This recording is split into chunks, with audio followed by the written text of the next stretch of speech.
Hola, ¿qué tal? Muy buenas noches. Veamos el contenido de hoy en La Verdad a Fondo.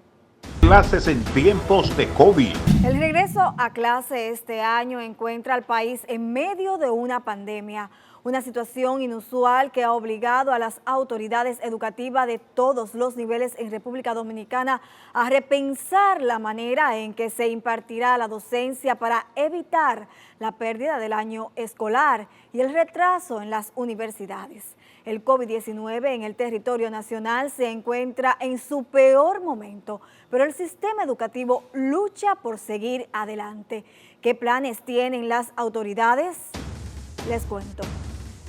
Además de muertes y descalabro económico, la pandemia del COVID-19 ha traído incertidumbre sobre el retorno a la cotidianidad. El inicio del año escolar 2020-2021 es una de esas grandes preocupaciones que en estos momentos afecta a la familia dominicana. El COVID-19, claro, eso preocupa muchísimo, porque hay mucha gente descuidada.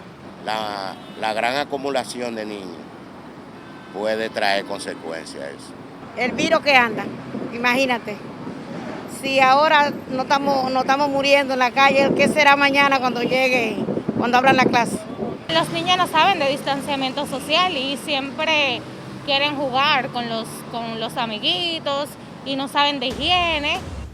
El inicio del nuevo año escolar está pautado para empezar a partir del próximo 24 de agosto. De manera que luego de un encierro para protegernos de un virus que no terminamos de conocer en mes y medio, los padres deberán enviar fuera de sus hogares a los más pequeños de la casa.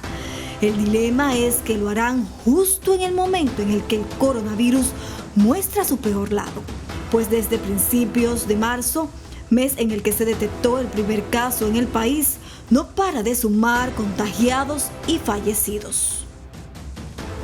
La situación global actual, al día de ayer, se habían reportado 1.610.909 casos confirmados, de los cuales 89.657 eran nuevos. En la República Dominicana tenemos un total de 2.967 casos confirmados, con un total de 208 casos nuevos, 173 fallecidos. El número de casos confirmados es de 27.370 casos confirmados por PCR. El número de muestras total procesadas, 128.775 pruebas realizadas. Y en el día de ayer, 2.907 pruebas realizadas. El total de casos nuevos, 693 casos nuevos registrados, con un total de defunciones acumuladas de 669, de las cuales en este boletín se reportan en el día de ayer 7 fallecimientos. Este incremento obligó al ministro de Salud a declarar hace unas 2 semanas como epidémico el territorio nacional. De acuerdo a la resolución número 18 de esta declaratoria, la educación primaria, secundaria, universitaria, técnico-laboral y de cualquier otro subsistema que implique aglomeración de personas continuará impartiéndose de manera virtual. Lo preocupante es que como nación no estamos preparados para asumir esta modalidad.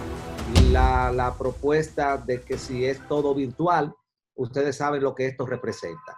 Para nadie es un secreto que aún existiendo una plataforma sólida, que no la tenemos, sino que usamos distintas, como Facebook, WhatsApp, Classroom y distintas plataformas, está en algunos hogares que puedo incluirme, y me disculpa, puedo ponerme de ejemplo, porque tengo 2 jovencitas que acaban de entrar a la universidad, pero también tengo otras 2 más pequeñas que estarían en las escuelas, en este caso en el Don Bosco, también escuela pública. Entonces, si ya las niñas más grandecitas están usando la virtualidad.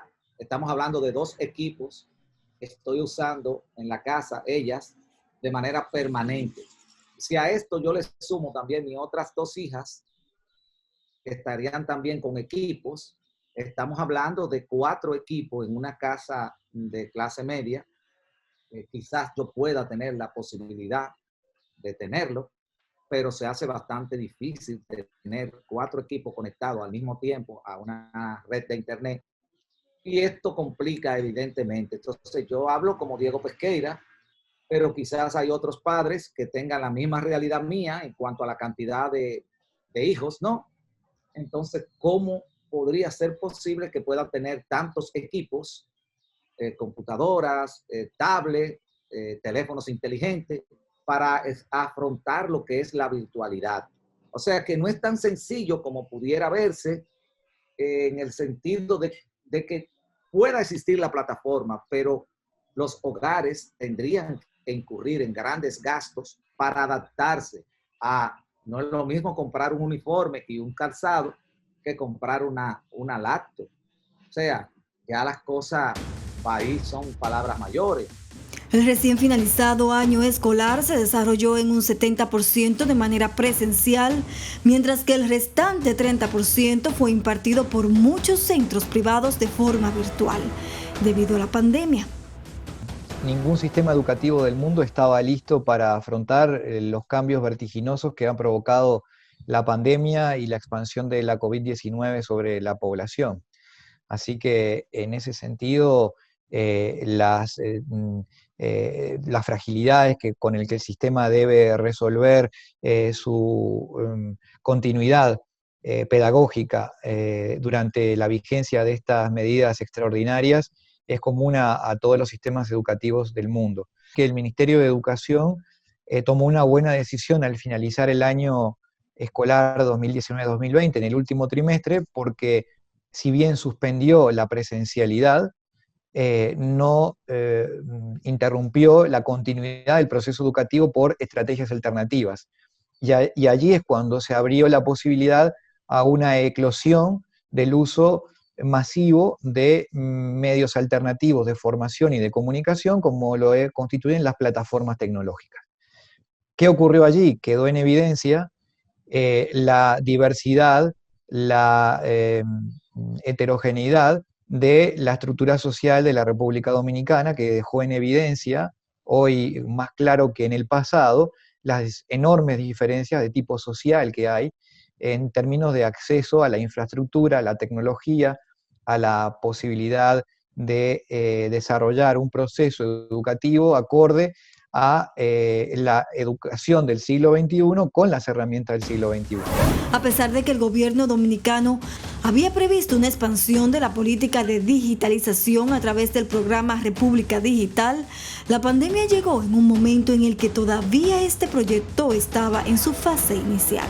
Desde 2017, este programa ha entregado 350,000 laptops a estudiantes y 72,506 a docentes. Solo desde el 27 de mayo hasta la fecha, tiempo en el que la pandemia se encontraba en territorio dominicano, se entregó 63,863 computadoras a estudiantes y 4,550 a docentes. En general, una cantidad tímida si se compara con los 2 millones de estudiantes que hay en el sector público, y las autoridades están conscientes de esto. A pesar de que se han entregado miles, más de 400,000 laptops entre estudiantes y docentes, todavía no abarcamos el 50% de la población. O sea que, porque tú sabes que esto es un proceso que inició en el 2017 y va paso a paso. ¿Por qué? Porque entregar una laptop a un niño de segundo o tercer grado no hace sentido, porque no tienen el dominio. A ellos se le entregan lo que son los laboratorios tecnológicos para que vayan aprendiendo el uso en las escuelas y posteriormente puedan tener una laptop. O sea, se le entrega tablet a los pequeñines, a los de primer grado, segundo grado y tercer grado. Ya luego es que se entregan las computadoras. Pero no solo se trata de la escasez de dispositivos para los estudiantes de escasos recursos. También está la falta de conectividad en algunas demarcaciones y las carencias de energía eléctrica en otras. Las estadísticas del Instituto Dominicano de las Telecomunicaciones, Indotel, registran que a junio de 2019 el territorio nacional contaba con 7.8 millones de cuentas con acceso a Internet, recibiendo el mayor tráfico de datos de laptops y PC, con un 57%. Pero para un gran número, más de 1.700.000 estudiantes que no tienen el acceso todavía a este programa de República Digital y no tienen conectividad, hay que buscar herramientas alternativas. La radio, la televisión, las guías, o bien como lo hicieron los docentes dominicanos durante el último periodo del año escolar que finalizó, que ensayaron innovaciones propias de la creatividad de los dominicanos. El uso del WhatsApp se convirtió en una herramienta formidable para mantener el vínculo entre el estudiante y el docente, pero a su vez también para asegurar un vínculo con la familia. Educa advierte que de cara a la pandemia, el sistema educativo nacional se enfrenta a 3 grandes retos. El primero, la continuidad del proceso educativo de los estudiantes, ya que muchos se ven tentados a desertar si consiguen trabajo o pierden interés. El segundo gran reto que tiene que enfrentar el calendario escolar de cara al año entrante es el derecho de aprender que tienen todos los estudiantes. Hoy hay un pequeño grupo que tiene acceso a las tecnologías que permiten una continuidad e incluso desarrollar en mayor profundidad el aprendizaje, como son las herramientas que estamos compartiendo ahora nosotros, con buena conectividad, con herramientas, con espacios agradables para trabajar dentro de los hogares. Eso no es común en todos los hogares dominicanos. Recordemos que muchos de los hogares están diseñados en los sectores más populares más bien para del descanso, para pasar la noche y no para estar permaneciendo allí durante toda la jornada porque las condiciones climáticas del país no lo permiten. Allí hay todo un desafío en términos de asegurar el aprendizaje a todos los estudiantes independientemente de su nivel socioeconómico, cultural y social. Y ahí entonces concluye en el tercer reto, el reto de la equidad. Cómo lograr evitar que el sistema educativo se convierta en una herramienta que, al contrario de lo que debe hacer, que es reducir las desigualdades en los puntos de partida, sea un reproductor y encima agudice estas condiciones de desigualdad que exhibe la estructura social de la República Dominicana. Otro desafío de este año escolar es que el sector tendrá un 4%, pero con una menor partida para resolver los problemas generados por la pandemia. Desde el año 2013, el presupuesto que llega al Ministerio de Educación está asociado a una partida rígida del Producto Interno Bruto, el famoso 4%. Pero para este año 2020, la economía va a caer. Algunos, como The Economist, estiman que va a caer un 6.5% del Producto Interno Bruto. De modo tal de que ese 4% va a seguir siendo un 4%, pero ahora de un pastel más pequeño. Y a su vez va a tener más desafíos, porque obviamente tiene que avanzar en conectividad, tiene que formar a sus docentes, tiene que complementar mayormente el programa de alimentación escolar, porque hoy familias también están quedando en situación de desempleo o de precariedad económica, y la escuela siempre ha sido un sostén de estas situaciones de crisis, y por lo tanto habrá que hacer mucho más con menos recursos, y ahí hay un desafío que transversalmente cruza todo el sistema. Las actuales autoridades tienen planes para el regreso a clases en medio de la pandemia. Sin embargo, la elección de un nuevo presidente hace que crezca la incertidumbre en torno a lo que pudiera pasar con el nuevo año escolar. Al regreso de esta pausa veremos las posibles medidas que se pudieran aplicar. No se vayan. En otros países ya han decidido qué hacer con el regreso a clases en medio de la pandemia. En República Dominicana nos preparamos para dar el paso. Veamos. Los centros educativos cerraron abruptamente ante la llegada de la pandemia. Algunos colegios concluyeron el pasado año escolar con clases virtuales. Y si quieren ir a otro lugar a verlo, pues entonces vamos a... Pero fueron pocos. No todos tienen esta facilidad. En la actualidad, muchos colegios ya tienen inscripciones abiertas. Algunos ofrecen la modalidad virtual o híbrida y otros solo presencial. Debido a que muchos padres han pensado incluso no inscribir a sus hijos en este año escolar para protegerlos del virus mortal, algunos colegios están motivando la inscripción con descuento. Aunque la resolución emitida por Salud Pública habla de virtualidad, el Ministerio de Educación trabaja en la reapertura de un año escolar en modalidad mixta que combine lo virtual y presencial. Pero todo dependerá del curso que vaya dando lo que es la pandemia relativo al coronavirus. Entonces, dependiendo, ya cuando estemos próximos al 24 de agosto, que aún falta un mes y alrededor de 20 días para esa fecha, entonces ya se tomarán las medidas pertinentes, siempre acogiendo las recomendaciones que habrá de emanar de los organismos del sector salud, en este caso salud pública, y a nivel internacional lo que es la OMS y la OPS. Pero algunos padres se quejan de que las clases sean virtuales y aducen que no tienen condiciones para tener los niños el día entero en sus hogares. Otros ponen en duda los resultados de ese método de enseñanza y existen hasta los que se niegan a pagar la colegiatura completa solo para que el colegio les diga qué página estudiar. También es otra situación bien difícil porque con miedo a que los niños se puedan contagiar y, ¿sabe?, la aglomeración, todo eso. Sí, claro que sí, hay que sentir temor, pero la educación debe continuar y hay que seguirlo desde la casa. Es lo que entiendo. Que es necesario, creo que ahora que ya se comience a hacer algo por los niños y por el año escolar, que ya es tiempo. Sí, claro que sí, existe temor, pero hay que ver qué pasa. Algunos países de la región como Argentina y Haití anunciaron su regreso a clases y lo harán con presencia en las escuelas. El primer país anunció una serie de medidas enfocadas en proteger la salud de los estudiantes. El segundo no hizo referencia a estas. Francia, que detuvo las clases, y España han revertido esta situación. Francia declaró obligatorio a partir del 22 de junio las clases en todos los niveles del sistema educativo. Es decir, ya no se puede trabajar desde la casa, hay que ir a trabajar al colegio. ¿Por qué? Porque entendieron que había una hipoteca, había una pérdida real de calidad de aprendizajes en los estudiantes de todos los niveles.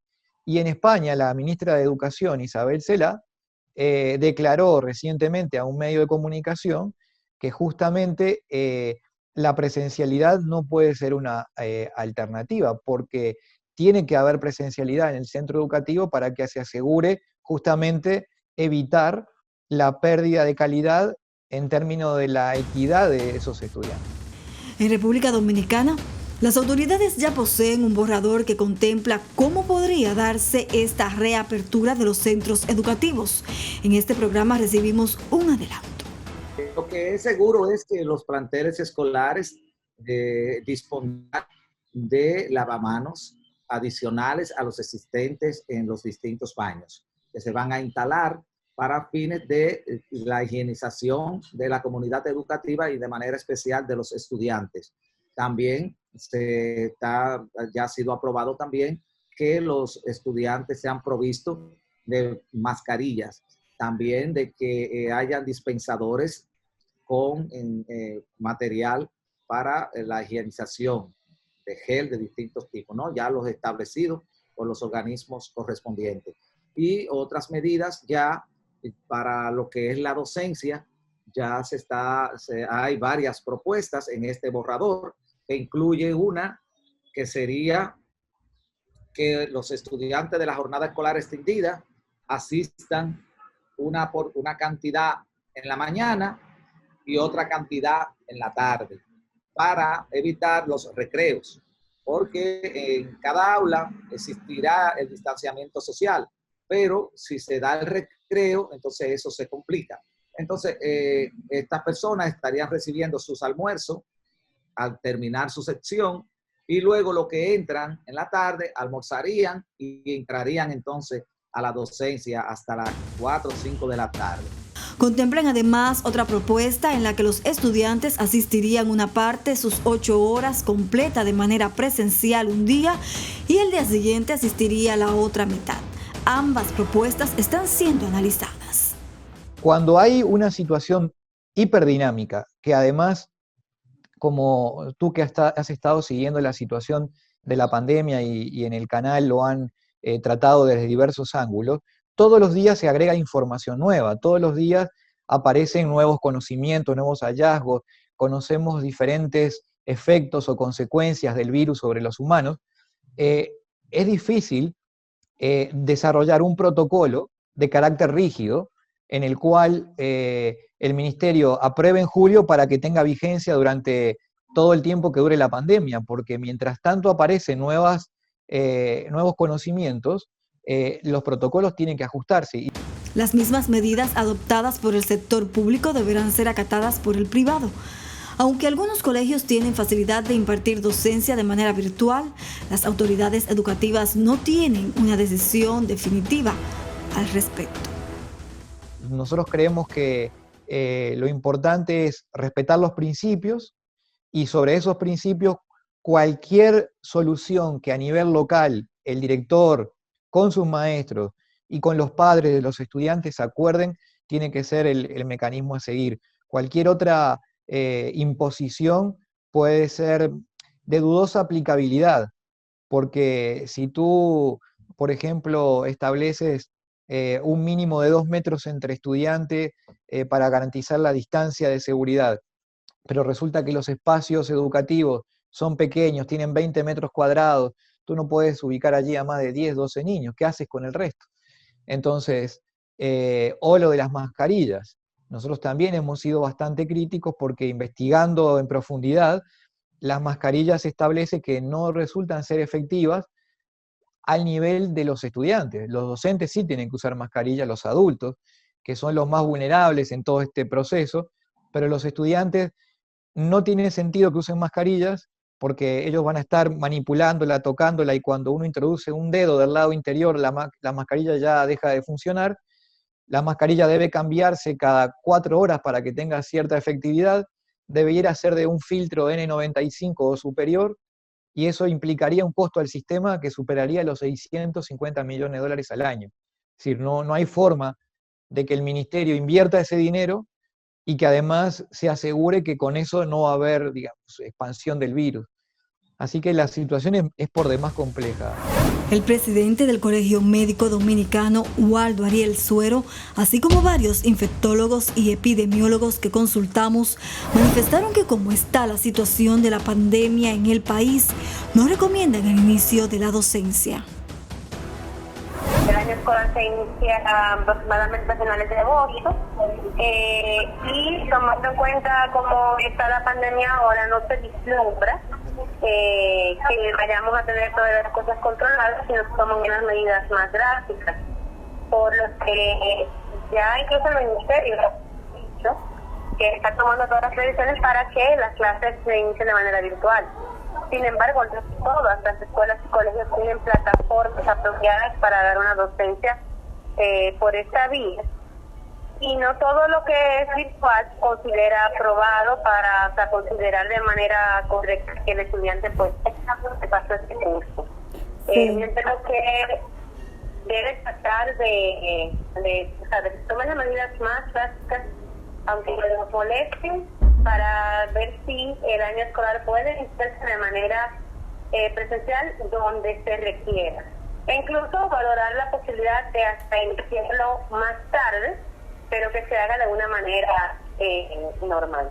O sea, pero en la situación como se presenta ahora mismo, como está la situación ahora. Si fuera a iniciarse, por ejemplo, la semana próxima, no sería prudente. Okay. Hay que ver cómo estaremos de aquí a esa fecha e incluso por qué no considerar retrasar el inicio de las clases a forma hasta cuando se pueda hacer de una manera al menos semipresencial.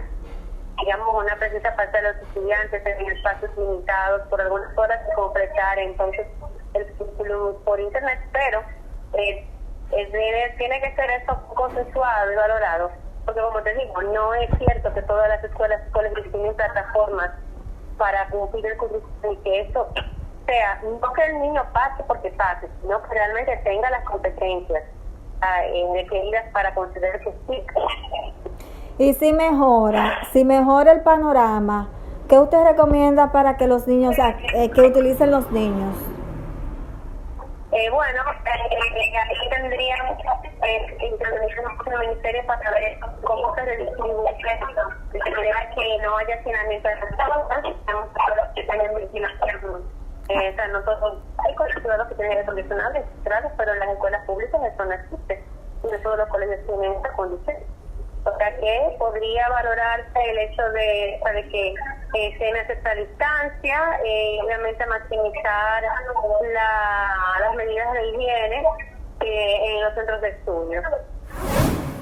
La idea del Ministerio de Educación es hacerlo de manera presencial, o sea que el retorno del año escolar sea presencial debido a que las escuelas públicas pues no tienen la manera de impartir docencia de manera virtual. Usted como epidemiólogo, ¿recomendaría ese inicio del año escolar? O sea, ¿cómo usted lo ve? Mira, como estamos viendo el transcurso de la epidemia en estos momentos, la tendencia es a que va a seguir aumentando. Eso es lo que estamos viendo por la tendencia y eso es lo que tú puedes ver en las proyecciones matemáticas que se hacen, no aquí en Dominicana, sino en el exterior.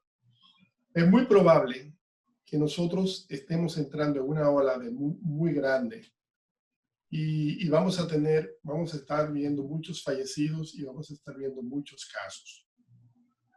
Desde luego, tenemos que ir pensando que esto va a suceder y esto no debe desalentarnos. Nosotros tenemos en algún momento que retornar también a nuestras actividades diarias porque esto muy probablemente va a durar también mucho tiempo. Entonces la escuela es un asunto que es prioritario también porque los niños no aprenden igual desde la casa que estando con sus maestros. Pero en este momento, en este preciso momento y por los próximos meses, no es recomendable que los niños vayan a un lugar donde no puedan mantener todas esas normas de las que nosotros estamos hablando, que son el distanciamiento social, el lavado frecuente de las manos, el uso permanente de las mascarillas, lugares cerrados, con poca densidad, poca ventilación, a veces con problemas en los baños, como sucede en algunas escuelas públicas. Sería un excelente espacio como para que todo el mundo se contaminara. No solamente los niños, estamos hablando también del personal administrativo, del personal de limpieza, de los profesores que tienen que impartir la docencia allí. Entonces es más difícil guardar esos espacios y mantener evitar esos contagios en estos lugares. Aunque no está claro todavía las manifestaciones que tienen esos niños y los niños o los adolescentes y su papel en la transmisión. Se puede asumir que son transmisores y que igualmente se contraen la enfermedad porque hemos visto infantes de menos de 15 años infectarse y presentar cuadros graves.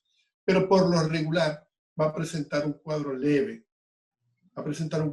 Si lo enviamos ahora a un espacio donde se van a contagiar y van a regresar al núcleo familiar, es muy probablemente que la cosa va a empeorar. Nosotros tenemos que tratar de mantener nuestro núcleo familiar en lo más posible cerrado. Y digo la escuela porque no solamente son niños, hay también jóvenes y hay adultos que deberán asistir a la escuela también.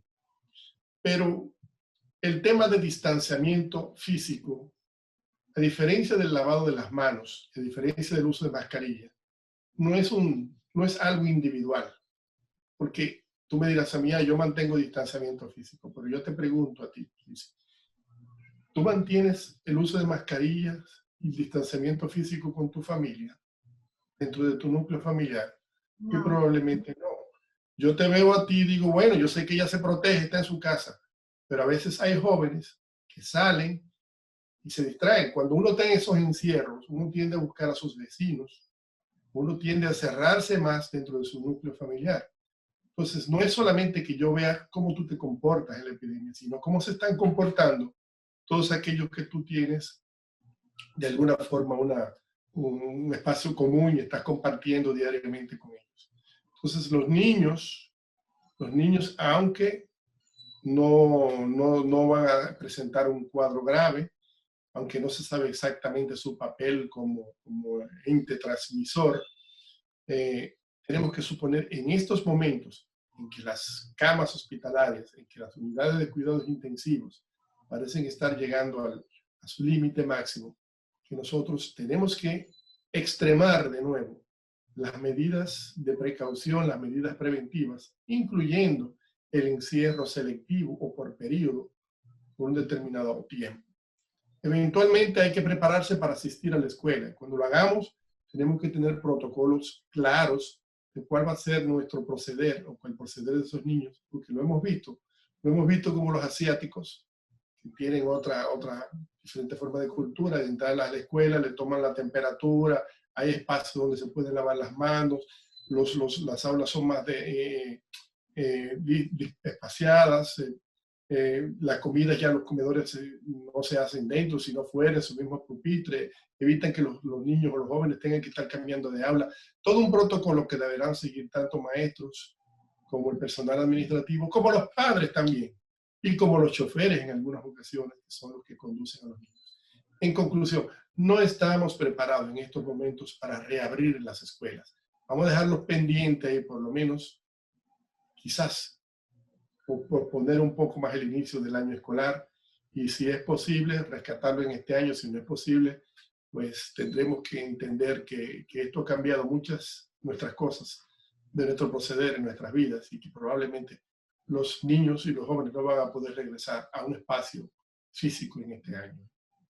Una de las medidas, doctor, que está contemplando el Ministerio de Educación es un sistema híbrido en el que se envíe un día sí a un grupo y otro no. ¿Usted cree que esto es recomendable? O sea, porque desde el punto de vista de así como de una persona inexperta, se pudiera entender que, bueno, o sea, si no se contagió hoy, pues, o sea, aunque tú le envíes mañana, se va a contagiar. ¿Cómo usted lo ve? Eso es el término, yo siempre he hablado de las 3D para ver el riesgo, que es la diversidad, con quién te vas a juntar, quiénes son ellos, la densidad, dónde te vas a juntar, y la duración. Lo que ellos refieren es la duración. Mientras menos exposición, mientras menos tiempo juntos, quizás menos probabilidad, se reduce un poco las probabilidades de riesgo. Tú vas a reducirlas, pero no vas a eliminarlas. Por más medidas que tú tomes, siempre va a haber un riesgo. Entonces, no es tanto de un día sí, un día no, porque ya con más de 45 minutos en un aula, encerrados en un grupo, si hay alguien positivo, es muy probablemente que la dosis respuesta que va a emitir esa persona ya van a ser suficientes para contagiarlos. Hemos visto esto en restaurantes, que la persona solamente va a sentarse a cenar o va a sentarse a un almuerzo y son lugares cerrados y terminan contagiándose en restaurantes y bar con menos tiempo. Entonces, yo lo que recomendaría es que sí empiecen a hablar de que los espacios donde van a impartir la docencia sea al aire libre, sea que, bueno, como tú dices, la mitad van en la mañana, la otra mitad va en la tarde, para que permitan más el espacio, reducir también los días para la primaria, la intermedia y la secundaria. Presumo que hay personas preparadas en el ministerio que estarán calculando, pensando esto. Si no, yo recomendaría las guías de UNICEF, que es el organismo de Naciones Unidas especializado para esto, que tiene una guía muy buena para dar seguimiento en estos casos cuando se vaya a reabrir la escuela. Ok, y ya para finalizar, doctor, algo que también hay que tomar en cuenta es que aunque los niños tienen aparentemente un bajo riesgo de que la enfermedad pueda repercutir en su organismo, o sea, de una manera negativa, lo que sí pudiera darse es el hecho de que ellos, por ejemplo, contraigan la enfermedad y la llevan a los hogares. Entonces, ahí en el hogar está el abuelo, puede estar los padres, que entonces sí tienen un alto riesgo. Claro, es lo que te decía anteriormente. Tú tienes que tratar de mantener el núcleo familiar lo más posible protegido y que todos asuman una posición de defensa de ese núcleo. Si tú vas a mandar a los niños o los jóvenes fuera, se pueden contaminar y los niños y los jóvenes luego van a tocar a los abuelos, que son los más susceptibles y donde la enfermedad realmente tiene mayor impacto. Entonces, estamos creando ese caldo de cultivo. Es una situación un tanto difícil. Yo no creo que en este momento debamos tomar esas medidas de reabrir las escuelas. No es propicio. Tú tienes que evitar cualquier reunión, más de 10 personas, más de 15 personas, de la edad que fuese, por un espacio de tiempo prolongado. Hasta tanto nosotros podamos tener algunos indicadores que nos permitan decir, ok, ahora es el momento seguro. ¿Cuáles indicadores? Por ejemplo, bueno, que haya más de 15 días, que mostremos un descenso en el número de casos, que tengamos pruebas de detección, búsqueda de aislamiento y búsqueda de contactos efectivas, que te permitan en cualquier momento que empiece a haber un rebrote, tú poder controlarlo, que estemos preparados para abrir y cerrar en cualquier momento y que la población disponga pues de las medidas higiénicas, de mascarilla, y que las escuelas estén preparadas para mantener ese ambiente, al igual que cualquier otro espacio donde tú te muevas. Mira siempre esas 3D para cualquier situación de riesgo, porque hay sitios que tienen más riesgo que otros, donde más tiempo dures, si es un lugar cerrado y si son gente que han estado expuestos en algún momento a tener contacto con más de una persona, algo que tú no puedes controlar, trata de evitarlo. Y créeme que así es. La cadena de transmisión es una cosa increíble. Tú en estos momentos te encuentras con personas que te dicen, pero yo solamente he ido al supermercado. ¿Y cómo yo agarré eso? Yo no sé dónde agarré eso, dónde lo controlé. Entonces tú te pones a pensar, pero bueno, la mamá de la novia de mi hijo, que le dio la mano a un oficinista que vino a ofrecerle los platos, que mi hijo lo llevó a mi casa, me contagié. Yo fui a hablar con el vecino. Ya tú estás contactando el vecino tuyo con un oficinista que quién sabe dónde caramba está en estos momentos. Entonces, créeme, la cadena así funciona y nadie se imagina de dónde viene y por qué viene. Entonces, no provoquemos, no enviemos a nuestros hijos ahora, hasta tanto no sepamos, hasta tanto no tengamos claros esos indicadores y hasta tanto no tengamos una vacuna o un tratamiento efectivo que nos permita decir, ok, ahora es seguro. Por lo menos así yo lo voy a hacer. El día que yo le diga que mi hija vaya a enviar a mis nietos a la escuela, a mí me gustaría saber cuántos de esos niños ya están infectados, qué tratamientos hay, cómo va a ser el protocolo de asistencia. Esas cosas son muy importantes antes de decidir reabrir estos espacios. El cambio de autoridades es un factor que aumenta la inseguridad. ¿Aceptarán el protocolo ya definido? ¿Tienen las nuevas autoridades una propuesta distinta para hacerle frente a la crisis sanitaria que afecta el inicio del año escolar? Todo esto hay que tomarlo en cuenta porque se pueden tomar medidas, pero quizás las nuevas autoridades, sin importar color ni partido, puedan tener una visión diferente a las actuales. Aunque hay una continuidad del Estado, pero los miembros del Consejo van a cambiar en algunas partes, ¿entienden? No sabemos si seguirá el mismo ministro, si Diego Pesqueira estará allí, si así sucesivamente, si los viceministros. ¿Qué pasará? Aún la respuesta la desconocemos. Lo que nos queda claro es que nos enfrentamos a un año escolar distinto y sin medidas definidas.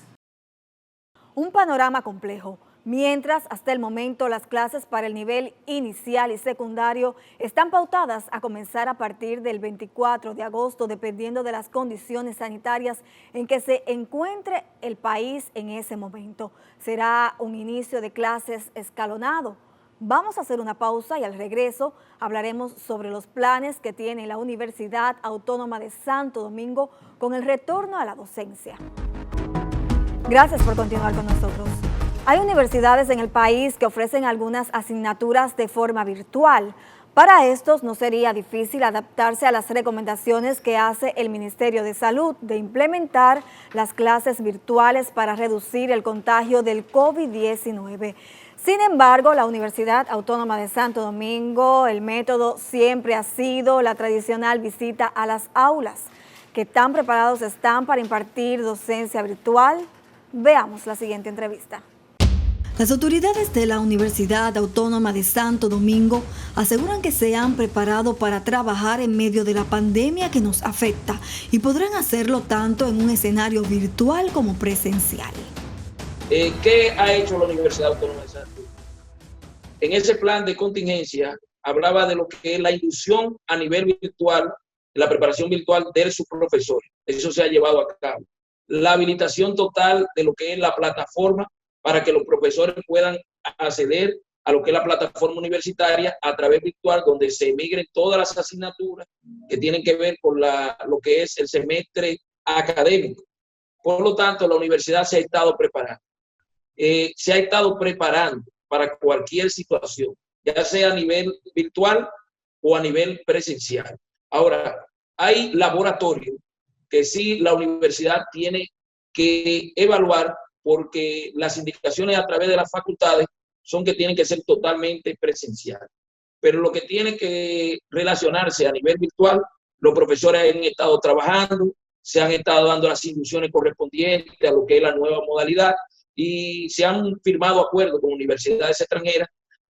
Hace una semana terminó un grupo de profesores entrenados por la Universidad de Miguel Enrique para lo que es la formación de profesor digital para formador de formadores. Pero no obstante a eso, ayer se inauguró un diplomado sobre lo que es tutor virtual educativo. Quiere decir que la universidad ha estado dando muy de cerca seguimiento y los decanos a través de las facultades han estado colaborando en lo que es la inducción de los profesores. La UAS tiene alrededor de 4.000 profesores, de los cuales unos 2.000 han recibido inducción sobre virtualidad. ¿Qué nosotros hemos hecho? Hemos desarrollado un programa para hacer un levantamiento rápido. ¿Cuáles asignaturas podían ser puramente virtuales y cuáles otras, por su naturaleza de aprendizaje, tienen que ser necesariamente presenciales? Las que son del área de ciencias de la salud. Por ejemplo, asignaturas que son laboratorios, que obligatoriamente deben ser presenciales, pero después con lo que tienen que ser las asignaturas teóricas y algunos laboratorios que utilizan simuladores y otras que pueden grabarse lo que son las prácticas, pues se están estudiando y se va a dar respuesta oportunamente. ¿Qué ventaja ha tenido la Universidad Autónoma de Santo Domingo? Que la universidad tiene 2 semestres y un verano. Al ocurrir la pandemia, y nosotros lo que hicimos fue no trabajar el verano. Por lo tanto, hemos tenido el tiempo para organizar y dar seguimiento a las diferentes resoluciones y las diferentes decisiones que ha tomado en lo que es la Comisión de Salud del Ministerio de Salud. El próximo semestre académico tienen pensado comenzar a principios de septiembre, para lo cual han habilitado alrededor de 13.000 aulas virtuales. Una realidad en esta universidad es que no todos los alumnos pueden contar con una computadora. Según nos cuentan sus autoridades, para finalizar el semestre pasado, en medio de la pandemia, un 26% de los 207.000 estudiantes tuvo dificultad para acceder al formato digital y concluir. Como la plataforma está abierta y los estudiantes están entrando, nosotros estamos valorando y recibiendo los informes de cuántos estudiantes están accesando, y con relación ahora en la última aplicación que hicimos para que el profesor pueda determinar cuántos estudiantes tuvieron en el aula con relación a lo que se inscribieron en las asignaturas. Esa parte la estamos haciendo rápidamente. Se desarrolló una aplicación, se le mandó primero a través de coordinación académica, ya la Dirección General de Tecnología concluyó lo que es la aplicación para nosotros tener datos precisos y seguir trabajando para que así la universidad no tenga ningún tipo de inconveniente. Pensamos en los estudiantes, de que se puedan poner puntos de internet en sitios específicos donde ellos puedan conectarse, pero también pensando en aquellos estudiantes que no pueden acceder a esos sitios, puedan tener un kit donde tengan internet y se les pueda suministrar de equipo, porque su situación económica no le permite ir a un sitio donde haya un internet libre, donde ellos puedan, guardando los protocolos del lugar, acceder a una educación, porque viven en sitios que las condiciones no les permiten trasladarse. Todo eso se le mandó. También el asunto de ciencia de la salud, lo que tienen que ver los laboratorios, lo que son simuladores, todo ese proyecto se le envió y hemos estado en comunicación con ellos. O sea, ellos se han mostrado receptivos, pero al final nosotros esperamos la respuesta y poder dar a conocer lo que ha entregado el gobierno central y la decisión definitiva que la tendría el Consejo Universitario de la cantidad de sesiones que totalmente pasarían virtual y cuáles no.